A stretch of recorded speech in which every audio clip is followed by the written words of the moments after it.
ও বৌদি, আজকে আমি আমার বরের সাথে বেরোবো, তোমার থেকে একটা লিপস্টিক দাও না, তোমার তো কত লিপস্টিক আছে। আসলে কি বলো তো, তোমাকে এত সুন্দর দেখতে আর তোমার স্কিনটা তো ভীষণ ফেয়ার। আর আমার স্কিনটা তো অতটা ফেয়ার না, আর আমার না সব লাইট কালারের লিপস্টিক, আমার একটাও ডিপ কালারের লিপস্টিক সেরকম ভাবে নেই।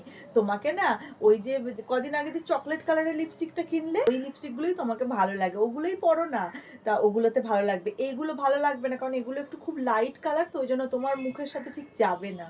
আশ্চর্য, সব সময় চাইতে চলে আসবে, যেন নিজের কিছুই নেই। ও বৌদি বৌদি, এটা তো তোমাদের ইউজই হয় না, পড়েই থাকে, আমাকে দেবে গো, আমি তাহলে একটু গান শুনবো, বাড়িতে তো একাই থাকি।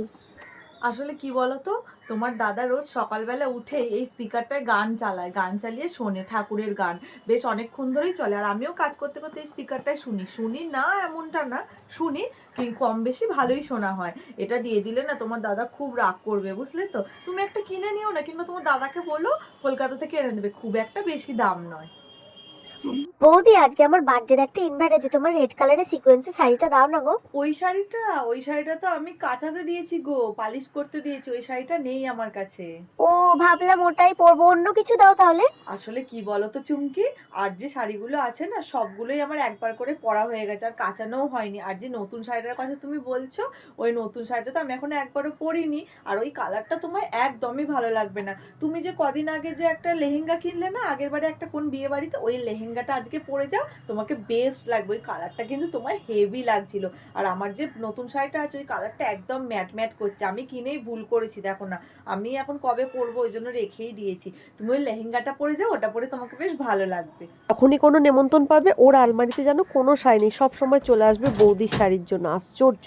বৌদি শোনো না, পাশের বাড়িতে না একটা স্বাদের অনুষ্ঠান আছে, তোমার ওই গলায় পাতলা যে সোনার হারটা আছে ওটা দেবে গো, পরবো। আসলে কি বলতো, তোমার গলাটা একটু ভারী, তো তাই তোমার ভারী গলার সঙ্গে তোমার একটা বেশ মোটা চওড়া নেকলেসটা পরলে বেশ ভালো লাগবে। আর আমার যে নেকলেসটার কথা বলছো, ওটা তো সরু একদম, জাস্ট মানে ওটা টুকটাক কোথাও গেলে, সরু বাড়ির মধ্যে কিছু পুজো অকেশন হলে ওটা পরলে ভালো লাগবে। ওটা তোমার এই যে অকেশনে যাবে তার জন্য ওটা ভালো লাগবে না। তোমার মা তোমাকে বিয়েতে তো 3টে হার দিয়েছে, তার মধ্যে প্রথমে যে হারটা পরেছিলে চওড়া, ওই হারটা পরো, তোমাকে বেশ ভালো লাগবে। বিয়ের সময় মায়ের কাছ থেকে দাদার কাছে গা ভর্তি করে গয়না নিয়ে গিয়েও হয়নি, এখন আবার আমারগুলো পরবে। বাড়ির কাছে বিয়ে হয়ে কি সমস্যা।